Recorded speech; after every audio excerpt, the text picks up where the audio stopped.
Hello, welcome to Master Powercast. Tier list time. Wave one cardbacks, the smallest of the bunch. I mean, only being 8, and you have to think too that originally the way that the cardbacks were, we didn't even have the art at the top to begin with. So yeah, this is gonna be. We'll see how They're long. reissues. Yeah, so we'll see how long this will take us. Because normally when we've done tier lists in the past, we've kind of made sure to have a plethora of options. So it takes a little bit, but only having 8, we might blow through this one pretty quick. So without any further ado, let me get switched over here. Pop us up. So how we do the tier list now, instead of doing the averages like we used to do to get you up to speed, Tyler and I each have our columns. You see us represented, Tyler on the left of your screen, myself on the right. And then the categories goes as follows. If it's the cream of the crop, it is masterpiece, followed by great, decent, meh, and finally, it stinks. So if it's that bad, it's gonna be stinky. So we're gonna see how these play out. And with wave one, man, this is like the recon lurker plotting art for the most part out of all of these. They're very simplistic. They're not heavy in action. Like very, very few of them are about that. And there's a charming simplicity to those, I think. You know, that even though some of the other ones would have a lot more going on for them, kind of makes you wonder, you know, when they're releasing wave 2 and they're going to reissue the first wave, it's like, okay, did they decide to do card art for the reissue of wave 1 as before wave 2 hits, or was like wave 2 hits? But if that were the case, then we probably would have gotten some more action oriented wave 1 card art compared to, like, you know, with what we got with wave 2. Even though there's not a shit ton of action, there's like characters observing, lurking. You know, still there's a little bit more in the environment that's going on, and then of course you get to wave 3 and people are fighting and things like that as well. But there's still a lot of interesting images, some very striking visuals, although very simplistic. Yeah, but like you said, there is a charm to them. But we're gonna see how they rank for each of us. I'm just gonna mix it up. We're gonna pick at random here. Okay.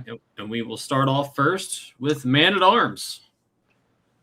I like this one a lot, and a lot of it is because of the environment. Like seeing that big ass fucking waterfall, like to the left of them, or their right, excuse me, as I'm looking at my left. But that has always just kind of made me feel like, you know, wow, that's I don't know, these backgrounds that you find these characters, they're not heavily based in fantasy.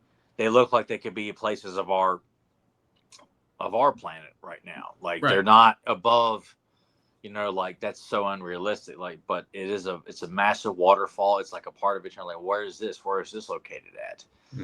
You know, and the fact that they're up on this big hill, and you know, it's not really depicting Man at Arms as the master of weapons by any means, but all he comes with is, you know, his mace. Yeah. I don't know. I find it intriguing, you know, that there's father and daughter are off on recon, you know, in this very beautiful looking landscape with the waterfall that looks like it's miles up, you know, and that it's the width of it just looks immeasurable amongst what looks to be like pine trees of some kind and these rolling hills. And what could they be looking for? Who has been causing, I mean, obviously evil, but you know, are they looking for someone in particular, strictly on patrol? Yeah, right, I mean, now it says looking for signs of evil. So does it mean that they have someone in mind, or are they just looking to see if there's any shit going on, period? You know, and Man at Arms is looking really thick. Very thick, and Taylor, you know, which he looks good. Like his upper body's very, very thick, but he doesn't look disproportionate. At least he's kind of almost like a hunched over as he's walking. You know, like he's kind of looking down the hill. That, I mean, they're both looking in the same direction, so almost as if like they're observing. Like, is there something down there that we need to go check out? Yeah. So I genuinely like this one a lot because it's unique but very simple, as most of these are going to be. I got to give it a great. I really Okay. like. I just like the beautiful landscape, and Yeah. that has me wondering. You don't see landscapes like this in most depictions of Eternia. This, it's pine trees and a waterfall. Normally, Yeah. you have crags and canyons and geysers and all kinds of things that Errol McCarthy likes to put in stuff. But this is very reminiscent of hell places in our area. We don't have we Right. have we have the Cascades in our Yeah. area. So Yeah. The rolling hills is usually because mountains. I feel like, and some people would just be like, "Yeah, how dare you?" But it's like mountains. I'm thinking Rocky Mountains, mountains in Alaska. We're kind of more rolling hills esque in this part. But one thing I want to point out too is you see the grassy area and kind of the way that it's settled right here where Man at Arms is walking. It's very tall grass, but at the same time, the way that it's shaped, it's almost you can picture with the waterfall there and having that sound, but there's also like a breeze coming yeah, along like to the move. wind's blowing that tall grass really Yeah, hard in that direction. I yeah, agree. yeah. So mm, I'm kind of torn between decent and great because much like you, I do enjoy it, but at the same time too, there there's a lot of simplicity going on in this, but it is nice It's a beautiful how picture straightforward because we'll everything see some is. others that have very simple background, but just not a lot going on. And I don't know. It's just something about this. I find it very like I would if I had a nice print of that, I would love to hang that up because it's a very soothing image of wonderful characters just looking I, around, checking for danger. I might not entirely lock it in. I might change this one as we go along. Okay. For now, I'll keep it in great, but I may drop it down to decent. Okay. Yeah, so that's where we land with Man at Arms, and most of these as well. A good chunk of them is going to be character in the forefront, one or two characters in the back, and it's going to be a lot of them very, very, very similar in regards to what we just saw with Man at Arms. But up next, this is one of our action ones. We have Beastman here, unleashing all his evil force to destroy He-Man. I mean, this image has been reused so much for a lot of memorabilia and things that was sold with the He-Man brand on there. Like this image, was used a lot, and it's a fun image. It's again, we have the geysers there that are kind of like in the they haven't erupted or anything. They're bubbling. They're at their the boiling rocky point, terrain. and this tells a fun, interesting story. And it's again, this is like classic, like old school He-Man before the look really kind of evolved even more, Mm-hmm. and Beastman's look as well. I think because I give it a masterpiece just because it's such a simple but iconic imagery of He-Man battling Beastman at the basics of the mythology. He-Man fighting Beastman. Yeah. I mean, that's about as simplistic and old school as you get. I think He-Man could look a little bit better in his depiction I would agree, here. because He-Man will look better in one of the others, I think. Yeah, but Beastman looks great, and Yeah. I'm gonna have to agree with you. This may be the best of the bunch, possibly. There's one in particular I will say is the best of the bunch, and when we get to it, I'll make it quite clear. So hey, I was kind of worried, to be honest. I was like, will we end up with any masterpieces in this wave, or will it just mostly kind of top out at great? So it's relieving to see that between the two of us, we've already both got it up there. And I already tell you, I have one masterpiece, which is going to be the top of the rank as well. Up next is Teela, using her magical staff to track her foes' every move. This is kind of reminiscent of the Golden Book coloring book, where the roles are reversed, where Skeletor and Beastman are watching Teela while she's at like a body of water with her horse Charger, and it just makes me think of that. Very, very simple. And this Eternia landscape, again, very similar to the Man at Arms one, where it's just rolling hills in the background, like a patch of trees, and to see Beastman and Skeletor going to this wide open royal countryside. What could they be going on foot?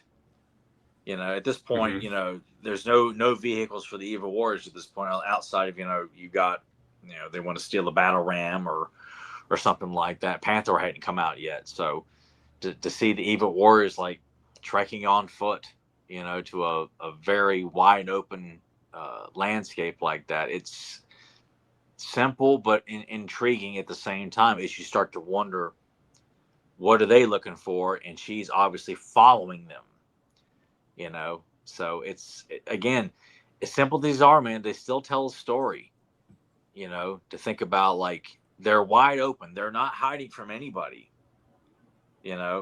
I mean, are they potentially pretending to do this to set up and for see, a trap? there you go. That's another possible plot point right there. They could be like aware that Teela is following them, or aware that they may draw some attention. So let's draw her into a trap. Let's make her wonder, why are they going out to this wide open countryside where there's no one around? Yeah. There's no means of escape if we go after her. Try to outrun Beastman or out maneuver Skeletor's magic. Right. She's fucked. What is this square area that's covered by leaves? That's right here close to Beastman and Skeletor. Oh, better walk over that. No, I kid. I think. For as much as I feel like there should have been a little more of something here in the open space, maybe some clouds or maybe like the sun. I'm not, or maybe it almost looks like it could be the sun is setting in that picture to me. Yeah, it is, but maybe make the rolling hills a little bit higher. I don't know. I think maybe in that regard for Teela, compared to the Man-at-Arms one, I might have to just go, if I'm going to keep Man-at-Arms at great, I think I'll probably put this one in decent, because I feel like the Man-at-Arms one has a little more visually going. Yeah, I would agree. So I even though I really like this one, I'll say it's decent. Okay. So far, you and I have agreed on everything. Now I'm kind of curious if we're going to disagree on any of them at all, because we only have 5 more left to cover here. Up next, go with another evil warrior, with Merman. Lurking deep beneath the sea, Merman awaits the evil call to arms of Skeletor. See, such a great bit of narration on that card art, and yet it's so little going on here. And I would probably say this, even though Merman looks fantastic, I like seeing the aquatic life. Probably this is in the Sea of Prakash, probably. It would be nice to see if, like, there was an oblivious swimmer, someone like not necessarily like Jaws, but maybe someone he is probably going to attack, and they're struggling to stay afloat or something like that. You could have something like play up that threat of a warrior who is an underwater warrior. Well, if Merman came out in Wave 3, then we'd probably get that type of card back. Yeah, it's a missed opportunity, because he looks so good, and they would play up the fact that he can control aquatic life as well. And you don't see that. Of course, this is the early beginnings, man. Nothing's thought out at all in terms of hell. Merman was going to be a good guy at one point. Well, and we're gonna get to a particular character that whose allegiance on the card art. It's like, oh, okay, this is what they were thinking here. Yeah, and that's what makes the first wave so intriguing, is that they were going to make Stratos a villain and Merman a good guy, and then they flip flop, and then obviously Zodak is, what are you doing with this guy? Well, we really don't know. And well, from what I read, the entire thing with Zodak is with Teela being the combination of characters, and they wanted to round it out, so we have 7 characters. Well, we need to make it 8, and then they put Zodak in here as the late addition, and I guess just didn't really have that idea set in stone of really what they were wanting to do with that character yet. Yeah, even though they call him a cosmic enforcer, like he's still being like a bounty hunter, and he's gonna be, it's like, cosmic enforcers. Well, we'll get to that when we get to Zodak. But this is meh. I can't really say it stinks, because wow, it doesn't stink. Merman looks great, but it would have been great to see him attacking someone underwater or observing a victim, like someone he's going to attack. And I'm surprised. That seems a little low because I'm actually honestly, check the arm right here. Yeah. I really like this one a lot. Yeah, there's not much going on to it, but I like it. I'm gonna put him in great. Okay, hey, that's awesome, dude. Yeah. That's awesome, man. Yeah, there's just I like seeing the various aquatic life. It's like you see, it looks like a swordfish, maybe a piranha there in the bottom right and everything. I don't know. I like the color scheme. Merman looks fantastic in it. So yeah, I don't question that at all, man. Like that's great for me. None of them are bad. No, none of this. I mean, none of them are. And when I say man, I don't mean like it's just underwhelming. I feel like there's so much more you could have done with this underwater shot of Merman. And that's why I really wish there'd been a little bit more extra thrown into it. Of course, the same could be said for a lot of these. Yeah, that's fair too. So hey, there we go. A little bit differing. Little diversity there. It's not just going to be cut and paste again and again and again.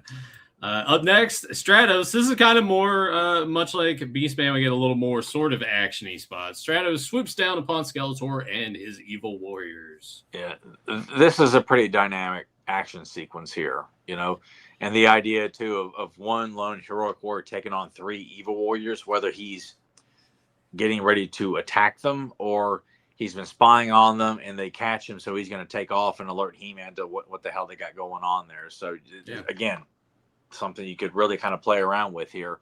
I like this one. I like it a lot. It helps too that you got Evelyn in there as well. Mm-hmm. So you got 3 evil warriors versus a heroic warrior up on this big rocky mountainside with, I guess it's like it could be smoke emitting from the mountain, like they're on a volcano of some kind. Right. So there's breaks in there to kind of emit, the possible volcanic eruption at some point.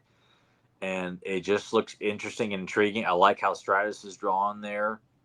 And the pose of Skeletor, like in this, threatening manner, there, it looks like he's dropped the Havoc staff. Oh yeah, like almost like he's surprised or taken aback. Like they're all taken aback. Well, I mean, not Beastman. He hasn't really noticed just quite. I mean, his head kind of looks like he's turning to look up. I take it as if like maybe he saw Stratus first, and he looks to see Skeletor, and the Skeletor's immediate reaction, "Oh shit." Yeah. And Evelyn's taken aback too. They're all just like, oh my God, like this secret plan we've just had is almost as if like they were going to try to deliberately erupt this volcano, like kickstart an eruption. And now Stratus is like, well, fuck this. I'm going to go let everyone know. We'll stop you assholes. Yeah. So I think it's great. I like it. I like it a lot. This is another one I'm kind of torn a little bit on. Mm-hmm. Think it's pretty solid. I'm just gonna go decent for Stratos. Okay. Yeah. I can't argue that because this is such a, again, the simplicity of this line, this particular wave is really, it's definitely open to perspective. I feel like some of the others are pretty cut and dry. They're really, really good, or they just like like wave 5, I think. Well, the one where we're like, oh my God, these are just not as yeah. I think that was wave 5, where a good chunk of them just weren't that great. But I mean, yeah, that's the really interesting thing about it all is like having various people work on these too as time goes on, and what their style is and perspective is and what type of action we're trying to convey. And then sometimes none of it just makes any sense of what we're trying to do. And I feel like at least as simple as these are, at least Errol there's a lot of space to work with these characters. It's not crammed with a lot going on, where sometimes you'll get to where there's like 4 or 5 characters, in an action sequence here. Yeah. And we mentioned Zodak earlier. So here, Zodak attacks the heroic warriors using all the evil power at his command. I guess it depends if you're either a massive fanatic fan of Zodak, or because then I feel like, maybe, because he was used so sparingly, You know, Mm-hmm. he's up there with a small list of characters. Like, man, they didn't do shit with these characters, Yeah. and he's definitely at the top of the list, next to Faker. Kind of makes you wonder why the hell they didn't reissue Faker with this first reissue. You Oh know, yeah. Yeah. Maybe it was just. Uh, Maybe it's just the plotting and planning out of I will save him a little bit because I don't know like how would parents have viewed Faker a little bit? Would they just look at it? Oh, that's just another He-Man. Like I I kind of I wonder how parents looked at that if a kid really wanted a variant of He-Man or Skeletor. If they see Faker on the shelf, but then they're also seeing Thunder Punch and the Battle Armor I'd variant. like to think because parents, I would assume, could all read back then. So when they're at their local Hills or Best or Roses or Toys R Us back then, you're looking for a particular He-Man figure to get your kid for whatever reason, and it says evil robotic imposter. I'd like to think that, okay, this is just a variant. This is a bad guy who looks like He-Man. Like, Maybe. whereas some people say, no, it's a clone. No, you fucking moron. Did you buy the toy? Did you ever own it or ever look at it?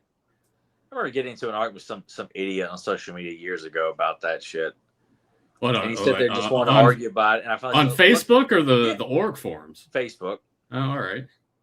And all I had to do was just like, all right, I'm a checkmate here. I just showed him the actual card. And he shut the fuck up. How did that come to pass? Did you post something on your own, or did you comment Yeah, on the I post? think I had posted something. I don't remember what it was. And the guy decided he's going to be that guy just says, I don't know who you are, but I'm going to argue and say, no, he's actually a clone. I said, no, he's a robot. Yeah. Well, hey, Ultimate Warrior's finish was the Gorilla Press, right? Yeah. Yeah. I feel like, it's like, dude, I'm not tooting my own horn, but you don't have no idea who you're arguing with. Yeah. You were talking. I was gonna say you were talking earlier though about Zodak, and you said I guess it depends on how. Well, I mean, because like the character. Yeah, if you may think just seeing anything as Zodak, like, oh, this is fantastic, it's a master because I love the character because there's not much about the character, and maybe there may be people who really like the idea of seeing Zodak as a villain, even though he's not really. I was trying to think if there was a few pieces of media, like in coloring books or something like that, where I think he is depicted as part of the Evil Warriors, but none of the Golden Book storybooks, the VHS tapes, or some of the other stuff, he's not depicted. So I think by that point they started to realize, okay, and I always knew him as as an odd kind of good guy. I didn't know much about him. Like, he was on my bed sheets, he was in the VHS tape. Yeah. I'm like, and I never saw him as a bad guy. Not once. I just didn't know what to make of him. Has any of that changed now in your adult years? Is it still just you view him mostly as a good guy, or do you see him? I view him as a like he's depicted in the Sword of Skeletor. He is the cosmic enforcer. The balance of evil seems to be kind of outweighing the balance of good. Mm-hmm. That he comes in and steps in and helps He-Man get to where he needs to get. That way, evil does not completely take over. So, leave us a comment down below and let us know how you guys all feel about Zodak. What side of the coin do you put him more on? I feel like most people would probably go much like you and say the Filmation depiction and putting all of that together and being he's the counterbalance to that. Though I guess too another you could always and we've probably mentioned this before. You kind of view him more like the Watcher and in a certain extent, whereas the Watcher really doesn't get involved, he just kind of observes and alerts people. Whereas Zodak, even though in the Golden Book story and Filmation, like, he actually doesn't. He just alerts He-Man, and talks to the sorceress. He doesn't actually get involved physically, right? And it would. I know that's what NYP was trying to do, but I feel like they really mishandled that character all the way. Like, they just tried to make him this stoic badass, and really he just kind of comes off as a bit of an idiot with the way he's depicted. Like, he's so cool. Like, well, why are you writing him like an idiot though? If he's so cool and badass, and when he gets pissed off, his tattoos light up. It's just like, Yeah, it's a cool visual, but you guys write him to be for someone who's supposed to be very smart and intelligent as a warrior, he acts pretty fucking stupid. Yeah, I mean, he looks great as a classics figure. He does, but I still say like this version of Zodak is the definitive version. I think too. It's but if like I had no obviously like they're gonna make him a black character. Like I was like I'm all for that. Mm-hmm. It's more about how he's depicted and written. That's what I didn't like. Right. I went with it for a while because like, oh my god, it's Zodak and he fights and it's cool. And then you're like, wait a second here, you guys aren't really thinking this through, are you? You're writing this character for babies, who don't know any better. This cardback art though, very dynamic. It looks pretty cool. Got a lot of stuff going on here. Yeah, and that volcano could be the same one that Stratus is trying to alert. Hey, they're gonna start some shit, and Zodak's dispatched to stop He-Man. Yeah. While they're up there more towards the top, this is what's going on down here at the bottom of the volcano. Prevent them from stopping the eruption, Zodak is dispatched to, just distract them more. So it's an interesting one. Yeah, this lizard down here at the bottom trying to get the fuck out of the way. Yeah. Errol McCarthy loves to put in his like random little creatures, on the rocks and stuff like that. That's one of his like little tasteful additions he puts in. Yeah.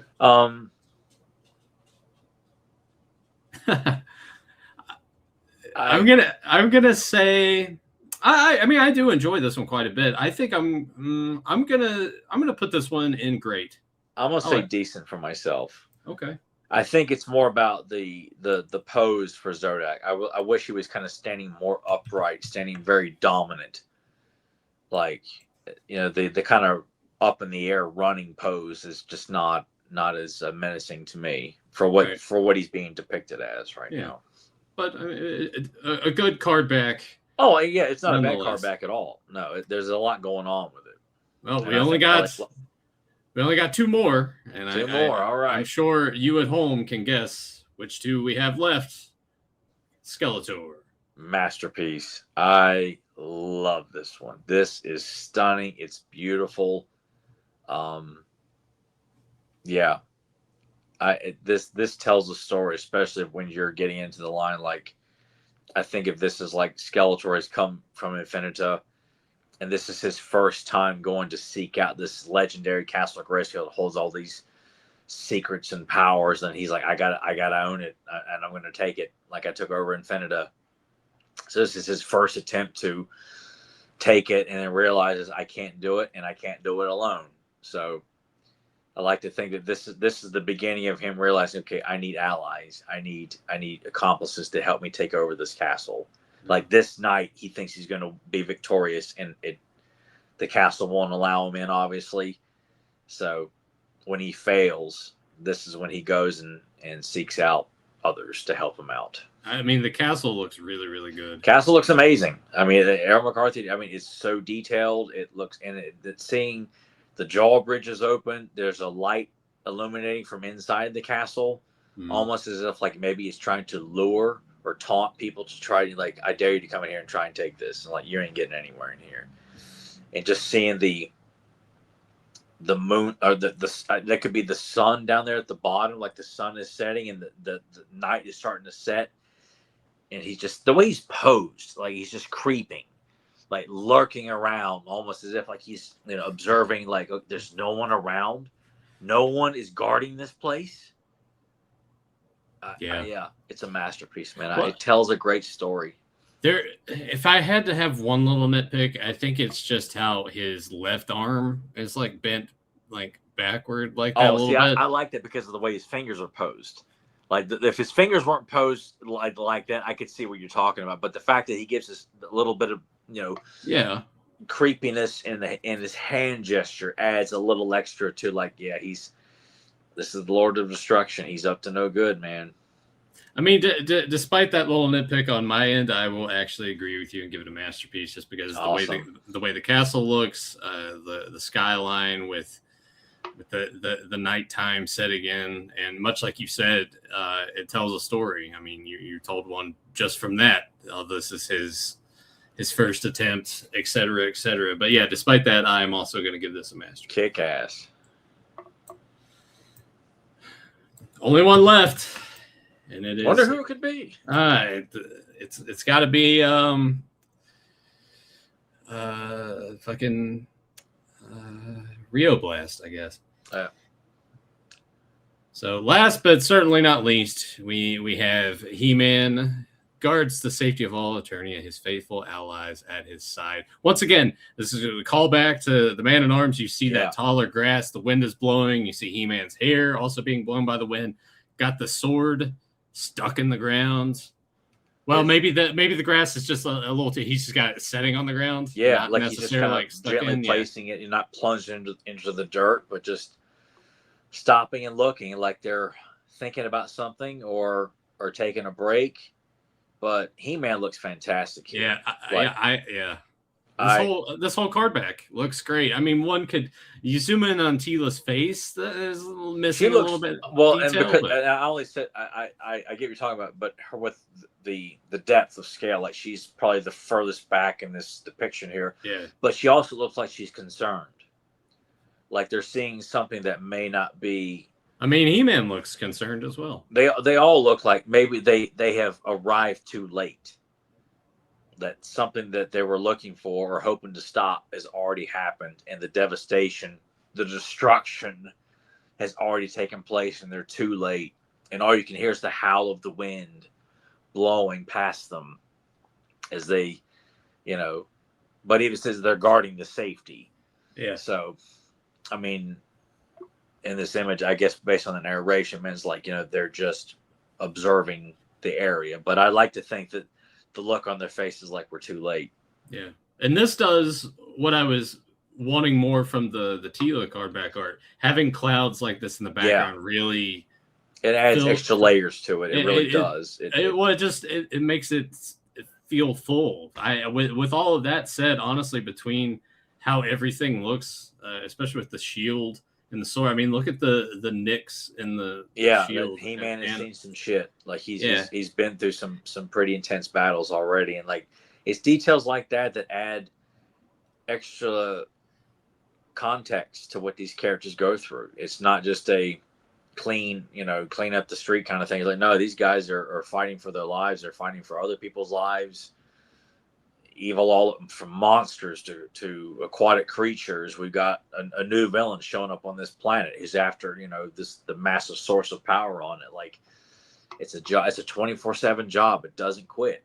And maybe it could be a moment where like they're just taking a breather. Like, you know what? There's nothing going on right now, and we thank the sorceress that we can say that right now. Yeah. Or it's like you said, maybe they're too late. They're just recovering or see something off in the distance of just them being they failed. With all of that said, honestly, I like this one quite a bit. He-Man looks fantastic in this. I'm gonna put this one in masterpiece. I am too. Oh, okay. I was thinking maybe you go great on this one. No, Skeletor's my favorite, but this is right behind it. And I Skeletor and He-Man were the first two I ever got, and it was when this was probably early 87, I think. Mm-hmm. But they had cardbacks, but I had such virtually no memory of the cardbacks at that time. It was more about like, oh my god, these awesome looking figures. I couldn't even tell you what mini comics came with them at the time. Yeah. It was just more about this awesome hero and this kick-ass looking villain, and then losing their weapons the day that I got them. I'll never forget that. Yeah, that sucks. But I felt like I had like a vague recollection of Skeletors, but it was more, I think, even more of like the battle armor Skeletor Cardinals, I think is what I remember more intensely. But when I got the commemorative figures and saw the He-Man card art for the first time in recent memory, I was like, God, this is it's simple, but so fucking cool. Mm-hmm. So, yeah, I love it a lot. This is, I think, some might say some may say it's not great, but I think it's underrated. If you really stop and break down the simple things going on in all these images, that it leaves you like, oh my god, like you don't need to have a ton of action to think this still tells a story without a lot of fighting going on. There's scenarios, there are things happening, they're observing stuff, and it just, man, again, throw one out there. You can make a story from every single one of these. Yeah, and even if you think that compared to other card backs, these aren't as good, you also have to have the mentality they had to start somewhere, right? Yeah, yeah. And they would a lot of them would get really, really, what's the word? Ambitious, and others were just like, "What the fuck were you thinking when you drew this?" Yeah, you know. yeah. But for Errol's first outing as card back artist, like he knocks it out of the park. I feel like it's a solid wave. Like I said, you can't just think about like, well, there's nothing going on. Like, stop, think about it. Look at the narration.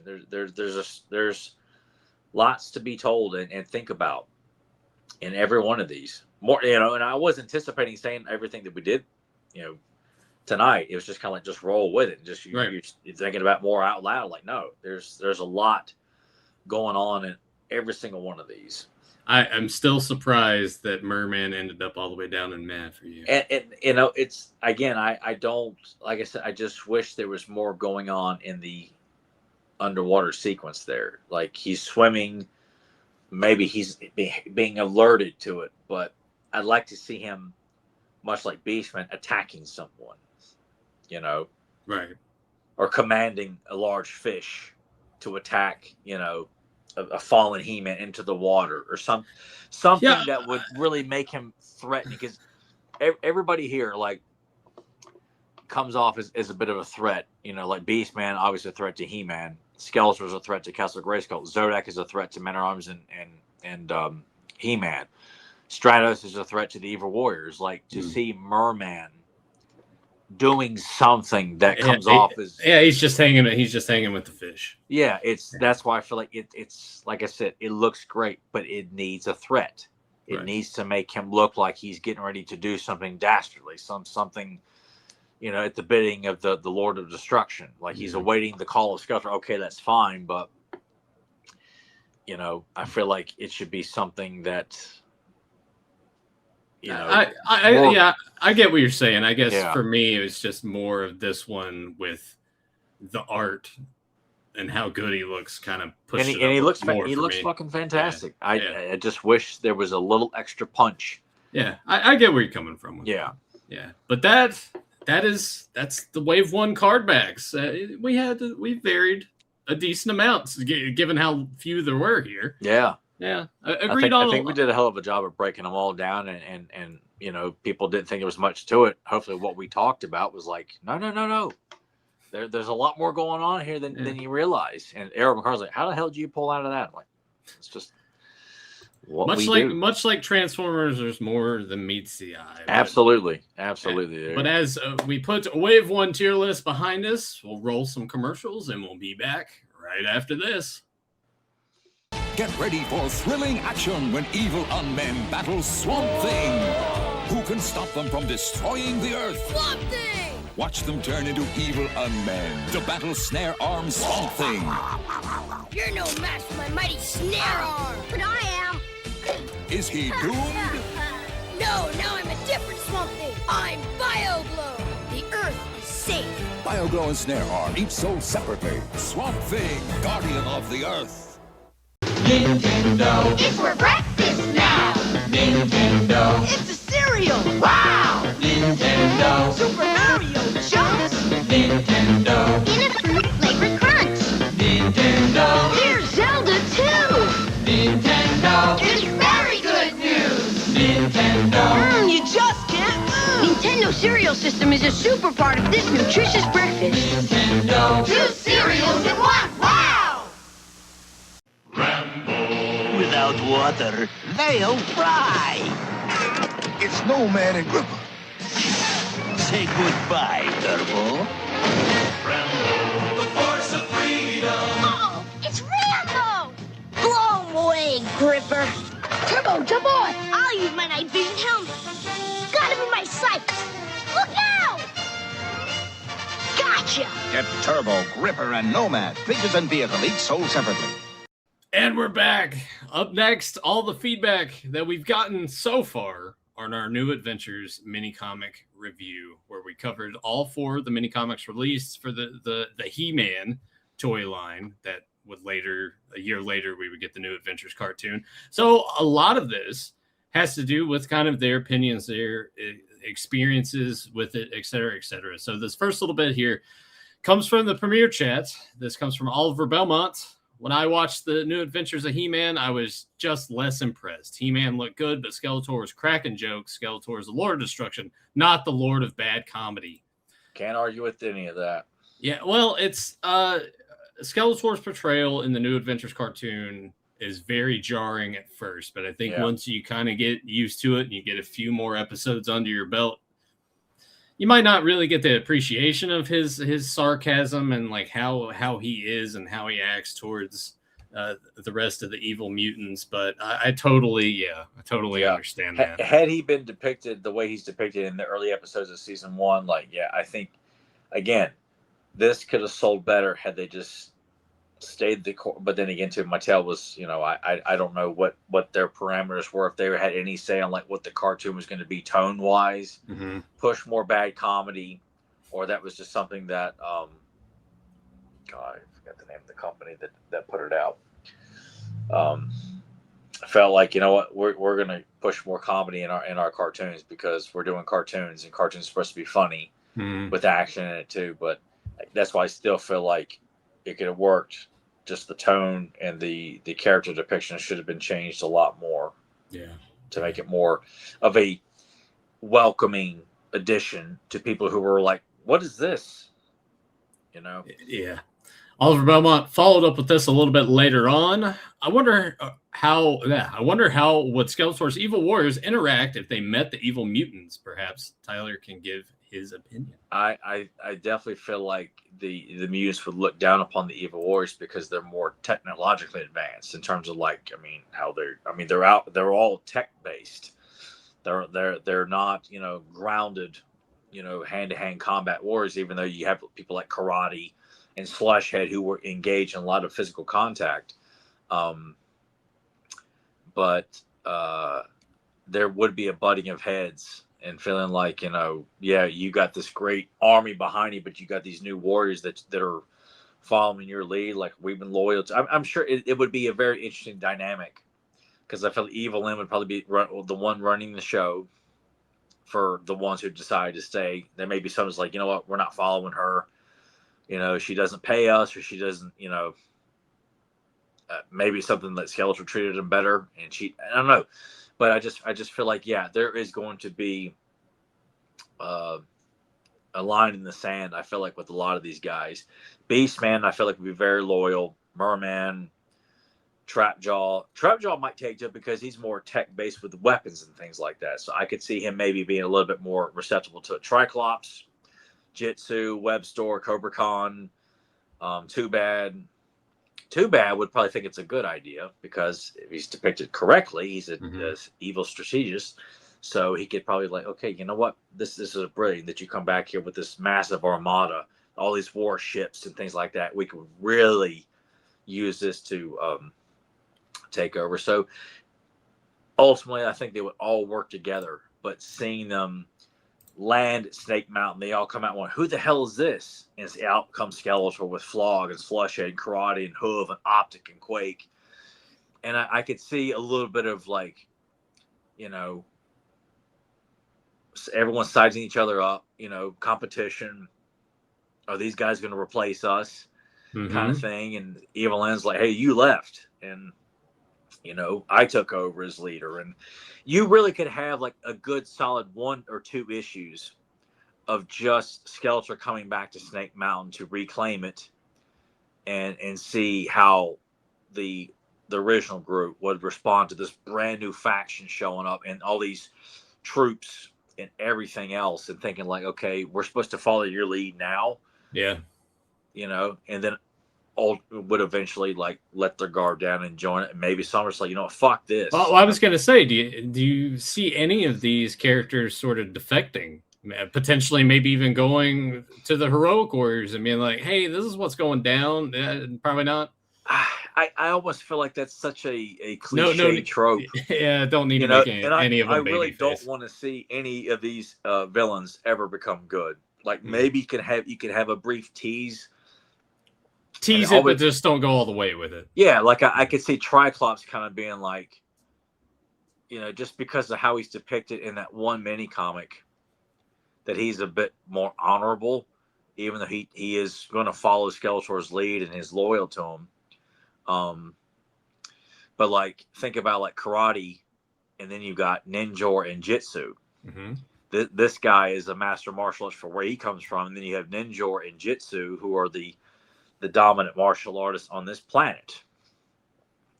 Like these two, like, and maybe not to say that jitsu and ninja would get along, because jitsu is hand-to-hand combat. Ninja is a ninja, a master assassin, hides in the shadows and things like that. Maybe they don't like each other as competition. Like, then you see this other guy from another planet show up, and he's claiming to be the master of hand-to-hand combat. Mm-hmm.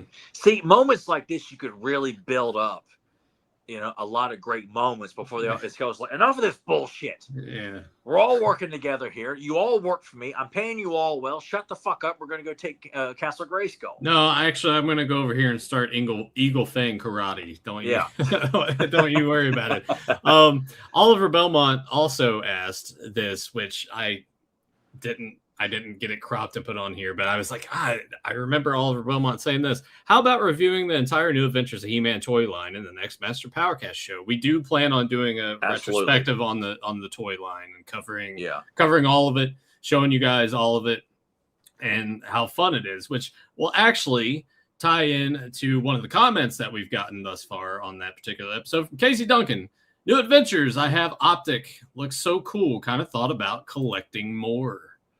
And could not encourage that enough, whether it's the classics New Adventures figures or the actual vintage line itself, which is not too terribly hard to collect, except for like some of the later variants like Hook 'em Flog, Two Toe Hoof, and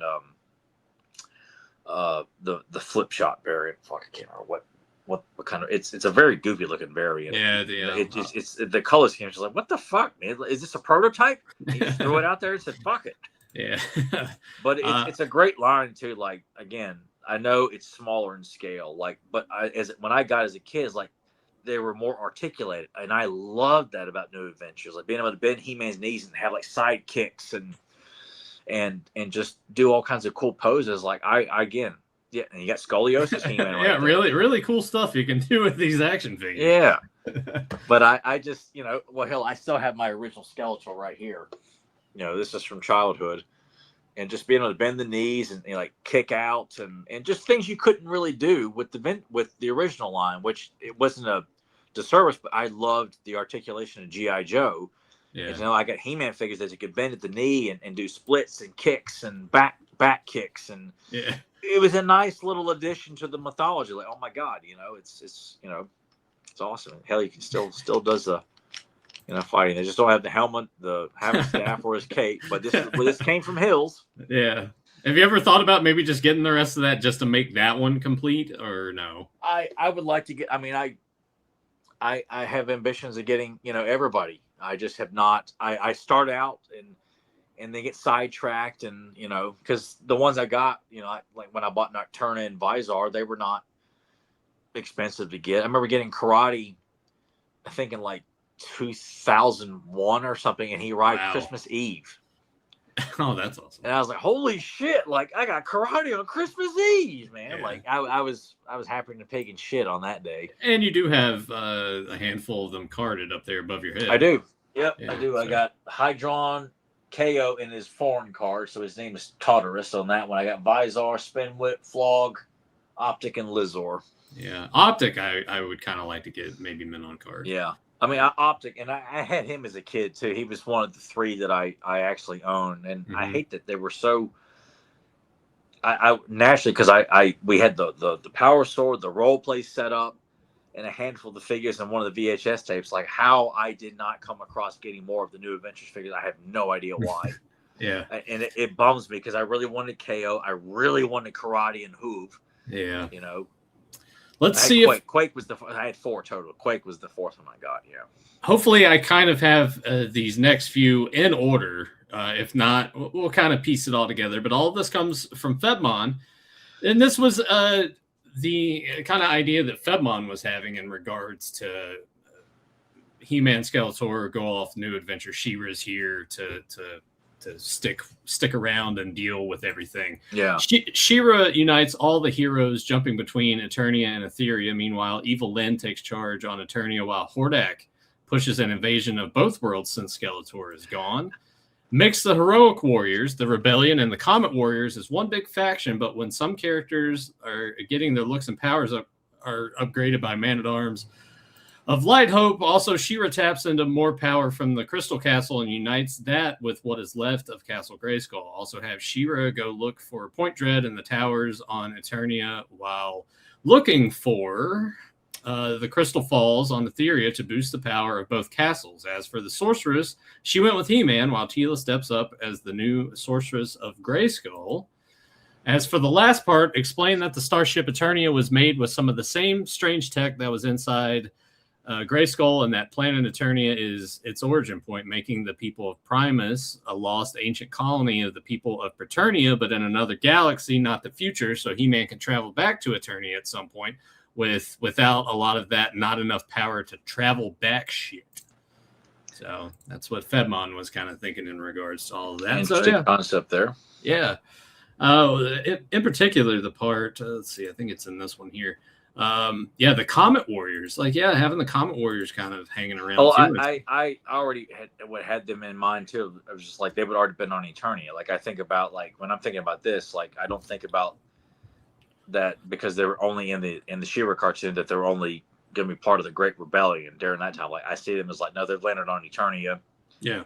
Maybe more have arrived. It's just kind of expanding, the faction itself. That's why I kind of feel like the rebellion couldn't leave Etheria with the Horde there. They'd have to stay there, and you have to send probably some of the Eternian warriors to help make up for the lack of having no She-Ra. Mm-hmm. So I feel like, you can't have them leave that planet and just let the Horde take over, unless that's something that, the Great Rebellion is dead. And that's why I felt like that was such an interesting thing for She-Ra to go through, is that she leaves and realizes that, with her presence gone, the Horde will eventually take over Etheria. Yeah.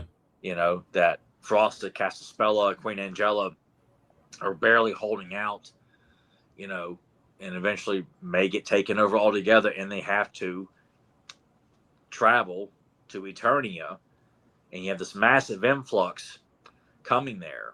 And, I still see the sorceresses guarding Grayskull because you have She-Ra there, and Teela's, is, I don't want to sit there and say like she would change a bit, because I feel like you would need to keep up, like, okay, why is Prince Adam gone? Mm-hmm. I feel like until they're ready to kind of enter that next part of their life, which, Adam and Teela would, like I always felt, would wed in secret and have a child and then split off, and no one would know what happened to her. And Adam has a child, like, just say his mother died in childbirth. Man-at-Arms and Orko would probably be some of the few that would only know. Maybe a new heroic war, or maybe someone else to kind of help. Maybe Clamp Champ might be aware of it, to keep up the whole secret identity aspect to it. I mean, that's the biggest thing, is keeping that going, as opposed to just like, no, King He-Man. Fucking dumbass idea. God. So you got Tyler kind of continuing on with the story, but thanks, Febmon, for kind of putting your creativity on it as you're watching that episode and commenting and letting us know, you know what, this is the idea I would have with this, and do it. If we can do something like that, we're doing a good job, I feel like. Yeah, we love to see that from anyone that's watching this, that it gets the creative juices flowing. Febmon, I also don't have this one to put on screen, but in regards to the New Adventures cartoon, and we talked about how we never saw it on TV ever, really. Febmon saying, my problem with the cartoon was the time slot sucked. In my area, it aired at 1 p.m. while I was in school. I either saw episodes while I was homesick, or the few times my mom recorded them on the VCR. And I'm like, 1 p.m. is certainly on a weekday. That's certainly a choice of a time to put a cartoon on. I was like, I responded to that saying that's like the primetime soap opera time slot. That, like, along with baby cartoons. You think of like Nick Jr., they played a lot of the, the real, which some of that stuff was actually pretty good back in the day, but a lot of it was meant for like real youngsters who are too young to go to school. So you play all that stuff during the day, Mm-hmm. and then on the ass kicking stuff, you start around 2 o'clock, 3 o'clock in the afternoon. Yeah. Yeah. You would think New Adventures, the perfect time for that would have been 3:30, 4 o'clock. Maybe 3, but I think even 3 was pushing it because I remember not getting home until 3:30 or close to 4. I think school at Riverlawn would let out around 3 o'clock. So, but if you were first bus load or walkers and car riders or second bus load. It always ended up being like one of the last buses, and I would always get home later than all the others. That was walkers and car riders because my babysitter's husband would pick me up at school. Oh well, yeah. Well, good for you, I guess. So I got home in time to catch the 60s Batman show or Super Mario Brothers Super Show. Yeah, in the afternoon. Dude, I don't know about you, but I would always get pissed when the Super Mario Brothers, they would play the Zelda cartoon instead. I was like, no, I don't want to watch that. See, no, for me, they always played it on Friday, and I knew Friday's coming around, which means I couldn't wait for Zelda to come on. Like I wanted to see, and I never cared for the games. I was like, I hate how this looks. I don't want to play this game, But I loved, Link, him being a hero, and Zelda being hot, and fighting Ganon and the Moblins and Crossbones and stuff like that too. So I was all about that cartoon. I didn't like the Zelda cartoon. I don't know why. I guess I was just like, it wasn't Mario. I wanted to watch something. But I enjoyed Mario Monday through Thursday. It was like Friday. All right, here we go, man. Some Zelda. Yeah, I guess I just wouldn't watch on Fridays. Then I totally forgot about that being. At least that's what I remember it being. But I just remember like once Friday hit, typically that's when the Legend of Zelda would come on. I just remember the Super Show, and then they Saved by the Bell reruns around that time too. They were on TBS, I think, at 5 o'clock in the evening. Yeah, and it was like back-to-back episodes. Yeah, back episodes, and sometimes you would just get like Miss Bliss episode, episode, and then like half of a two-parter, and I'm like, why did you not just play the two-parters? Yeah, and of course I was like, not about the Miss Bliss episodes because I wanted to see Slater and Jesse and Kelly. Like I wanted to see the whole group that I was introduced to with the drug episode on Saturday morning. Yeah, that was my introduction to the show, was seeing that episode on Saturday morning. There's no hope with dope, Tyler. Yeah, with John and Dakota. What is this? I just getting home around that time, going to the cabinets, grabbing me a handy snacks and sitting down and watching those. But these come from Gray Skull Cannon, so this is 4 messages back to back here. I personally think that instead of the spaceship busting out of the castle, they should have transferred or made the power come from something else and give it to the spaceship more or less like a transfer. As much as I hated to see the vintage line end, what kid doesn't love space adventures? I remember seeing all of these toys in the toy aisle of Walmart and went on to say I thought the planet Nordor or the Skull Base was so cool. I would love to get the Nordor playset, but it's so expensive. I'm glad I got it when I did.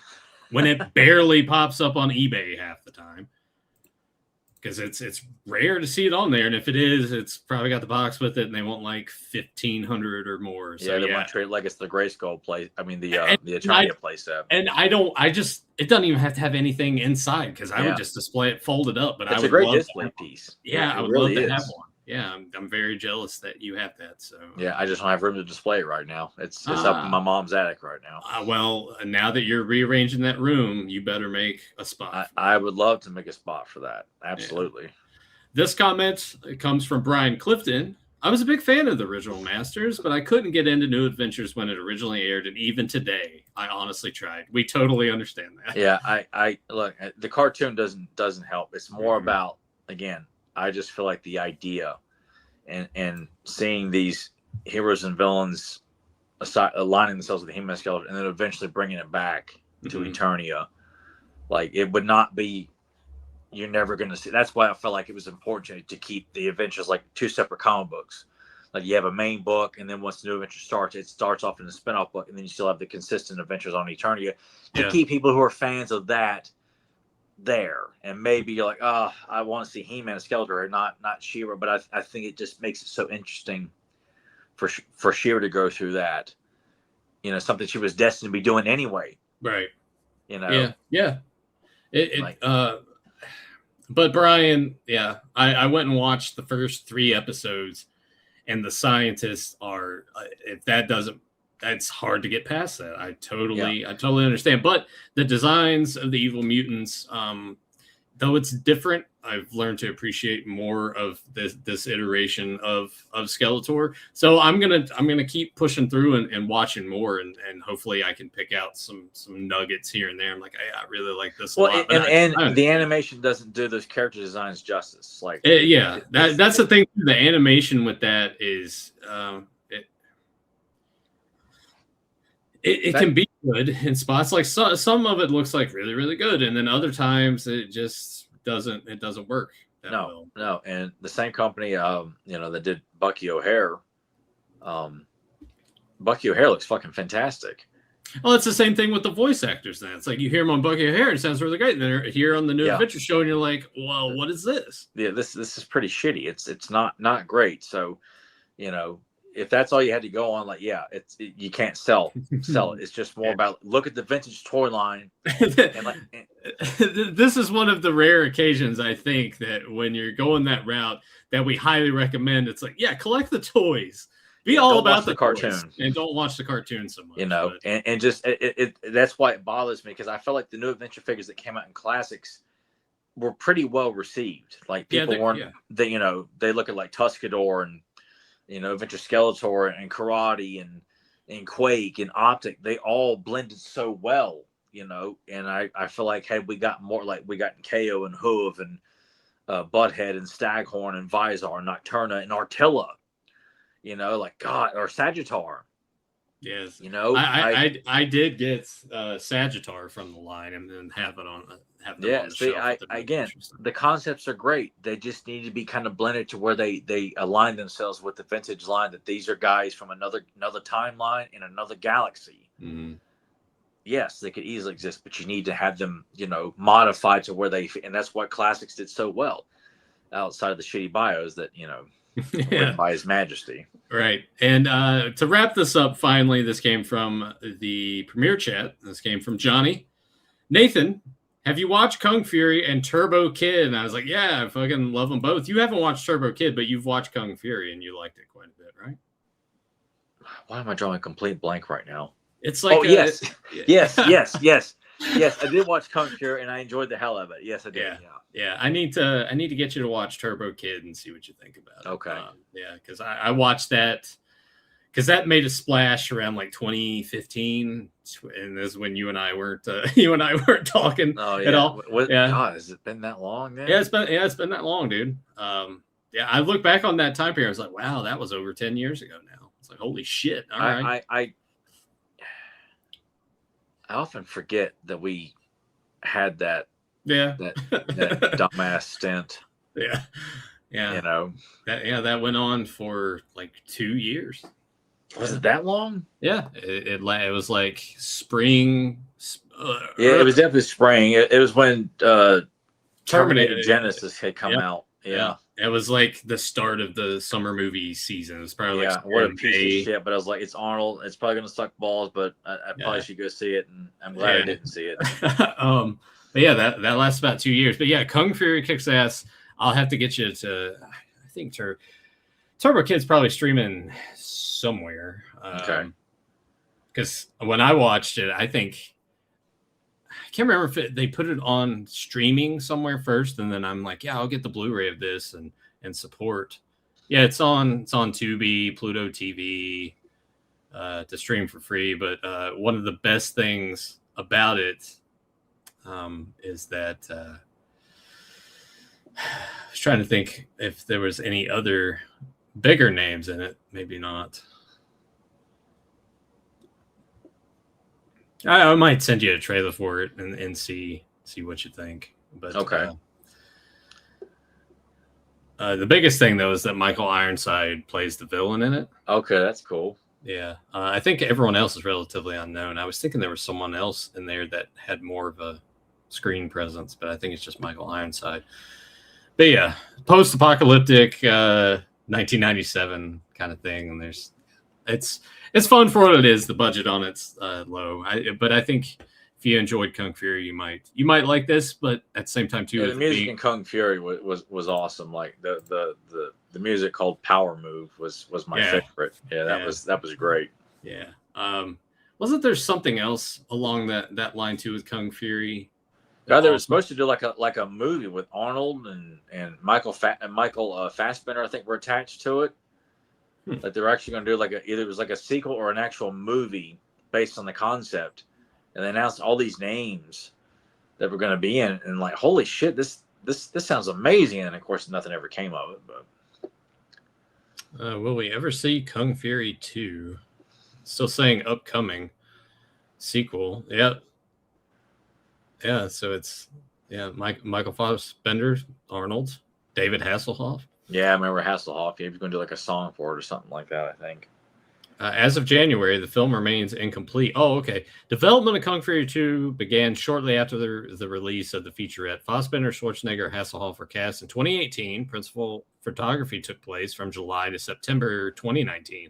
Post-production work stopped in September 2020 due to a lawsuit with investors, and the film's release was indefinitely delayed. So as of now, the film's incomplete, and there's still the legal issue going on. Interesting.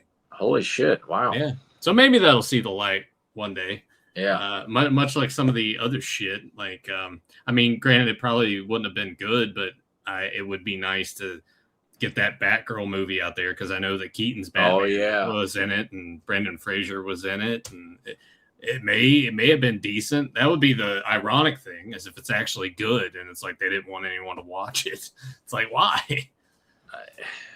I tell you, Warner Brothers, they just continue to paint such a shitty record of themselves. Now with Netflix buying them, like, it's just going to get even fucking worse. You thought Warner Brothers being run poorly now.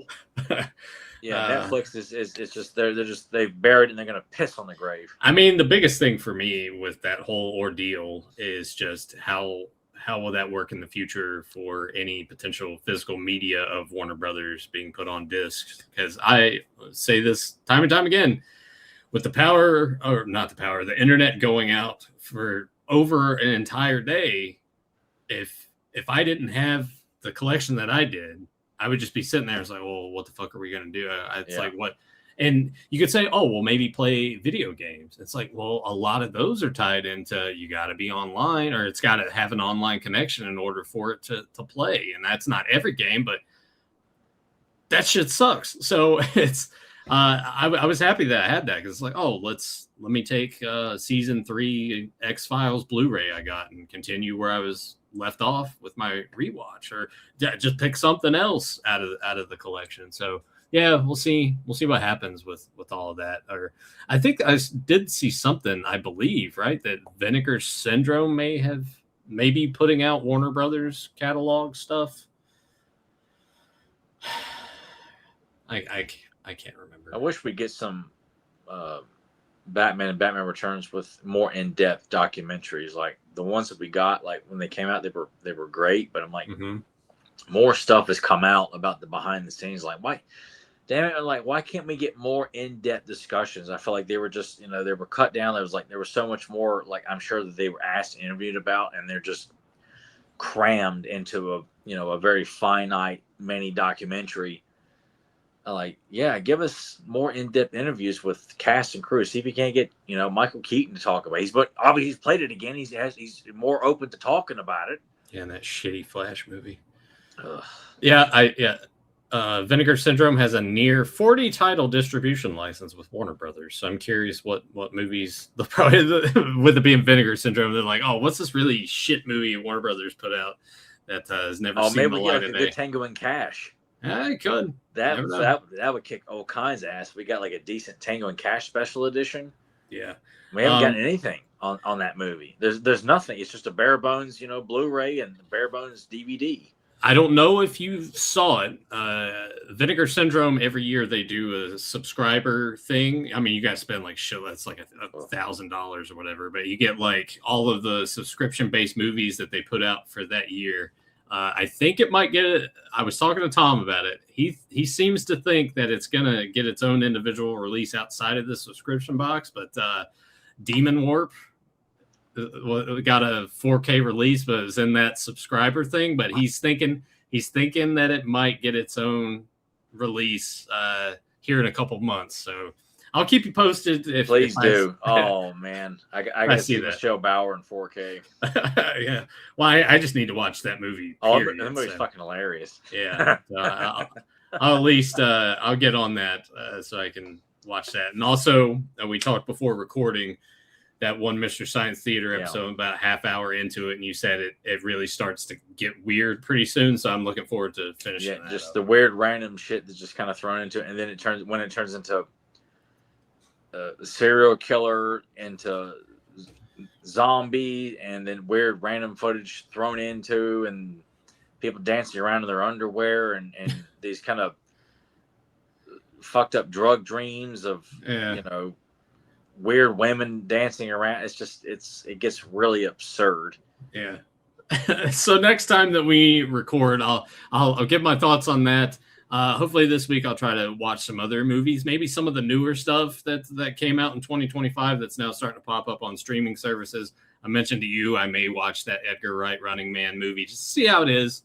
I've heard all right things. Maybe I'll enjoy it for what it is, but it didn't sound very good based on the reviews I've read about it. Even like not people saying they didn't think it was good, but just like what the movie's about. Like that doesn't sound very good at all. Well, I think what the whole point is, it's kind of more like the book, as opposed to what we got. Which I love the Arnold movies. I don't, and I've never been. I do. I enjoy it. I enjoy it. It's too damn silly. Like for me I don't to enjoy it. I don't mind it, especially Jesse Ventura bits. He's going, yeah. Yes, it's America's own Captain Freedom. The really bad puns, and no one's taking this awesome concept seriously. Everyone's just trying really hard to like wink at the camera, tongue in cheek, like stop. Yeah, I mean, I get it, but at the same time too, I like it. I'm making a note here because I'm in the minority. I don't know of anybody who doesn't like The Running Man. I'm like, man, it's just not it's not serious enough for me. I get it. You know. Well, with all that being said, we will go ahead. We'll wrap this one up. I hope everyone enjoyed us ranking the Wave 1 card backs. As I stated before, leave us a comment down below. Let us know your rankings for that. I mean, I'll hopefully try to get, if people are in the premiere chat, I'll get that all screen grabbed so we can get their thoughts. But make sure you leave a comment. Let us know your thoughts on that. Like this video, subscribe if you haven't done so already. And until later, let the power return. You ever hear of a tune-up? You ever hear of Ritual Killer?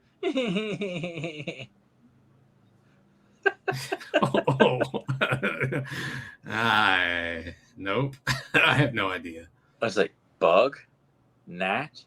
Is there a little similarity there? Oh, I think there is. You should see the toast. I couldn't even get it through the door. No. See if I can't throw out one other line too that might stick out. Is this one going to make me feel like a really big idiot? No, I don't think so. All right, all right. But I'm feel confident you have seen it more than once. Okay. But it's not like Ninja Turtles or something like that. Oh yeah, absolutely. Yeah, nothing like that. God, what's another good line? There's a lot of good lines, but your nails are digging in my arm. God damn it! That one kind of sticks out a little more. It's funny the way that you said it too. I wonder if that sounds exactly like that in the movie. Well, I was doing an impression of a kid because the kid is the one that says it. Okay. That particular line. Oh, here. All right, here's another quote. Here you go. Take this downtown and have a rat. No. Have a what? All right, take two. And have a rat. Gnaw that thing off your face.